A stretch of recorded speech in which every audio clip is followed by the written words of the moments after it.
Hi hello ಸ್ನೇಹಿತರೆ, welcome to super ಅಡುಗೆ ಕಟ್ಟೆ. ನಿಮ್ಮೆಲ್ಲರಿಗೂ ಜೈ ಶ್ರೀರಾಮ್. ಸ್ನೇಹಿತರೆ, ಹೇಗಿದ್ದೀರಾ? ಇವತ್ತು ಒಂದು ಆರೋಗ್ಯವಾದ ಒಂದು ರೆಸಿಪಿನ ಹೇಳ್ಕೊಡ್ತಾ ಇದ್ದೀನಿ.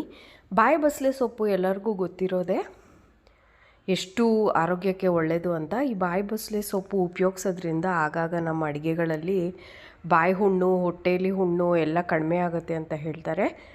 ಸೊ ಅದ್ಭುತವಾಗಿ ಒಂದು ರುಬ್ಬಿ ಹಾಕಿ ಮಸಾಲೆ ಮಾಡುವಂಥ ಹುಳಿ ಬಿಸಿ ಬಿಸಿ ಅನ್ನಕ್ಕೆ, ಮುದ್ದೆಗೆ ತುಂಬಾ ಟೇಸ್ಟಿಯಾಗಿರುತ್ತೆ. ನಾನು ಇದು ಬೇಳೆ ಇಲ್ಲದೆ ಮಾಡಿರೋ ಅಂಥ ಒಂದು ಗಟ್ಟಿ ಸಾಂಬಾರು. ಬೇಕಾದರೆ ಬೇಳೆನೂ ಸೇರಿಸ್ಕೊಳ್ಳೋದ್ರಿಂದ ರುಚಿ ಹೆಚ್ಚಾಗುತ್ತೆ. ನಾನು ಇಲ್ಲಿ ಬೇಳೆ ಹಾಕದೆ ಮಾಡಿದ್ದೀನಿ. ಸೊ ಈ ರೆಸಿಪಿ ಹೇಗೆ ಮಾಡೋದು ಅಂತ ನೋಡ್ಕೊಂಬೇಡ. ಅದಕ್ಕೆ ಮುಂಚೆ ನೀವಿನ್ನೂ ನನ್ನ ಚಾನಲ್ಗೆ ಸಬ್ಸ್ಕ್ರೈಬ್ ಮಾಡ್ಕೊಳ್ದೆ ಏನಾದರೂ ರೆಸಿಪಿ ನೋಡ್ತಾ ಇದ್ದರೆ ದಯವಿಟ್ಟು ಚಾನಲ್ನ ಸಬ್ಸ್ಕ್ರೈಬ್ ಮಾಡ್ಕೊಂಡು ನೋಡಿ. ಆಗ ಎಲ್ಲ ನನ್ನ ವೀಡಿಯೋಗಳು ನಿಮ್ಮನ್ನ ತಲುಪುತ್ತೆ ಅಂತ ಹೇಳ್ತಾ ಲೆಟ್ಸ್ ಗೆಟ್ ಸ್ಟಾರ್ಟೆಡ್. ಇದನ್ನು ನಾನು ಬಿಸಿ ಬಿಸಿ ಮುದ್ದೆ ಜೊತೆ ತಿಂತಾಯಿದ್ದೀನಿ. ಇದಕ್ಕೊಂದು ಒಳ್ಳೆ ಕಾಂಬಿನೇಷನ್ ಅಂತಲೇ ಹೇಳ್ಬೋದು. ಅನ್ನಕ್ಕೆ ಸ್ವಲ್ಪ ತುಪ್ಪ ಹಾಕ್ಕೊಂಡು ಕೂಡ ಇದನ್ನು ನಾವು ತಿನ್ಬೋದು. ತುಂಬಾ ಟೇಸ್ಟಿಯಾಗಿರುತ್ತೆ ಸ್ನೇಹಿತರೆ. ಒಂದು ಡಿಫ್ರೆಂಟ್ ಫ್ಲೇವರ್ ಇರೋ ಅಂಥ ಮಸಾಲೆನ ಉಪಯೋಗಿಸಿದ್ದೀನಿ. ನಾನಿಲ್ಲಿ ಸಣ್ಣದಾಗಿ ಹೆಚ್ಕೊಂಡಿದ್ದೀನಿ ಬಸಳೆ ಸೊಪ್ಪನ್ನು. ಬಸಳೆ ಸೊಪ್ಪಲ್ಲಿರೋ ದಂಟನ್ನು ಕೂಡ ನೀವು ಸಣ್ಣದಾಗಿ ಕಟ್ ಮಾಡಿಕೊಂಡು ಹಾಕ್ಕೋಬೋದು. ಮೊದಲಿಗೆ ಸೊಪ್ಪನ್ನು ಬೇಯಿಸ್ಕೊತಾ ಇದ್ದೀನಿ. ನೀರು ಹಾಕ್ಕೊಂಡು ಬೇಯಿಸ್ಕೊಳ್ಳಿ. ನೋಡಿ, ಇವಾಗ ಸ್ವಲ್ಪ ಬೆಂದಿದೆ. ಒಂದು 5 ನಿಮಿಷ ಬೇಯಿಸ್ಕೊಂಡ್ರೆ ಸಾಕು ಸ್ನೇಹಿತರೆ. ಇದು ಬೆಂದು ರೆಡಿ ಆಗೋಷ್ಟರಲ್ಲಿ ನಾನು ಇದಕ್ಕೆ ಮಸಾಲೆನ ಏನೇನು ಬೇಕು ಅಂತ ಹಾಕ್ಕೊಂಡು ರೆಡಿ ಮಾಡಿ ಇಟ್ಕೊಂಡ್ಬಿಡ್ತೀನಿ. ನೋಡಿ, ಒಂದು ಬಾಣಲಿಲಿ ನಾನು 1 ಟೀ ಚಮಚ ಕೊತ್ತಂಬರಿ ಬೀಜ, ಅರ್ಧ ಟೀ ಚಮಚ ಉದ್ದಿನಬೇಳೆ, ಅರ್ಧ ಟೀ ಚಮಚ ಕಡಲೆಬೇಳೆ, ಒಂದು 3ರಿಂದ 4 ಬೆಳ್ಳುಳ್ಳಿ ಎಸ್ಲು, ಇಷ್ಟಕ್ಕೆ ಒಂದು ಸ್ವಲ್ಪ ಎಣ್ಣೆ ಹಾಕ್ಕೊಂಡು ರೋಸ್ಟ್ ಮಾಡ್ಕೊಳ್ತಾ ಇದ್ದೀನಿ.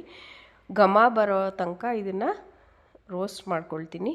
ಅದಾದಮೇಲೆ ಒಂದು 5ರಿಂದ 6 ಗುಂಟೂರು ಬ್ಯಾಡಗಿ ಮೆಣಸಿನ್ಕಾಯಿ. ನಿಮ್ಮ ಖಾರಕ್ಕೆ ಎಷ್ಟು ಬೇಕೋ ಅಷ್ಟು ಉಪಯೋಗಿಸಿ. ಇದಾದ ನಂತರ ಇದಕ್ಕೆ 1 ಈರುಳ್ಳಿ ಕಟ್ ಮಾಡಿ ಸೇರಿಸ್ಕೊಳ್ತಾ ಇದ್ದೀನಿ.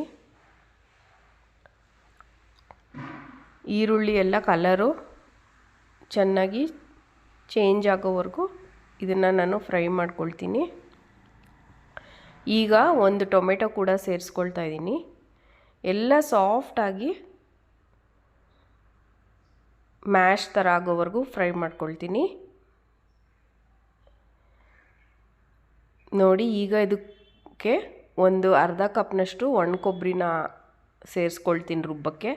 ಎಲ್ಲ ಹಾಕ್ಕೊಂಡು ರುಬ್ಕೊಳ್ತೀನಿ.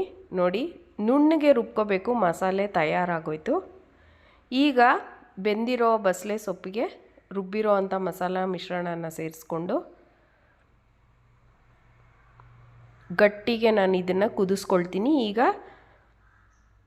ಉಪ್ಪನ್ನು ಸೇರಿಸ್ಕೊಳ್ತೀನಿ. ಇದು ತುಂಬ ತೆಳ್ಳಗಿರಬಾರ್ದು ಸ್ನೇಹಿತರೆ, ಜಾಸ್ತಿ ನೀರು ಹಾಕ್ಕೋಬೇಡಿ. ಗಟ್ಟಿಗಿದ್ರೆ ಹುಳಿ ತುಂಬಾ ಚೆನ್ನಾಗಿರುತ್ತೆ.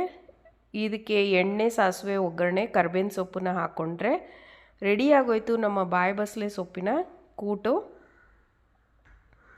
ಸಿಕ್ಕಾಪಟ್ಟೆ ರುಚಿಯಾಗಿರುತ್ತೆ. ರುಚಿಗಿಂತ ಹೆಚ್ಚು ಆರೋಗ್ಯಕ್ಕೆ ತುಂಬಾ ಉತ್ತಮ ಅಂತ ಹೇಳ್ತಾ ಈ ರೆಸಿಪಿ ನಿಮ್ಮೆಲ್ಲರಿಗೂ ಇಷ್ಟ ಆಯಿತು ಅಂತ ತಿಳ್ಕೊಡ್ತೀನಿ ಸ್ನೇಹಿತರೆ. ಖಂಡಿತ ಟ್ರೈ ಮಾಡಿ ಹೇಗಿತ್ತು ಅಂತ ನನಗೆ ತಿಳಿಸ್ಕೊಳ್ಳೋದು ಮಾತ್ರ ಮರಿಬೇಡಿ. ಮತ್ತು ಈ ರೆಸಿಪಿನ ಎಲ್ಲರ ಜೊತೆ ಶೇರ್ ಮಾಡಿ, ನಿಮ್ಮ ಫ್ರೆಂಡ್ಸ್ ಫ್ಯಾಮಿಲಿ ಜೊತೆ ಶೇರ್ ಮಾಡಿ ಹೇಗಿತ್ತು ಅಂತ ನನಗೆ ತಿಳಿಸ್ಕೊಡಿ. Thank you so much for watching my videos ಅಂತ ಹೇಳ್ತಾ ಹೀಗೆ ಪ್ರೋತ್ಸಾಹಿಸ್ತಾ ಇರಿ. ನಿಮ್ಮ ಪ್ರೀತಿ ಸಹಕಾರ ಹೀಗೆ ಇರಲಿ. ಮತ್ತೆ ಸಿಗ್ತೀನಿ ಇನ್ನೊಂದು ಸೂಪರ್ ಆಗಿರೋ ಟ್ರೆಡಿಷ್ನಲ್ ರೆಸಿಪಿಯೊಂದಿಗೆ. ಅಲ್ಲಿವರೆಗೂ ಟೇಕ್ ಕೇರ್ ಸ್ನೇಹಿತರೆ. ಒಂದು ಕಾಮೆಂಟ್ ಮಾಡಿ, ಲೈಕ್ ಕೊಟ್ಟು ಶೇರ್ ಮಾಡಿ. ಬಾಯ್ ಫಾರ್ ನೌ ಸ್ನೇಹಿತರೆ. Please take care.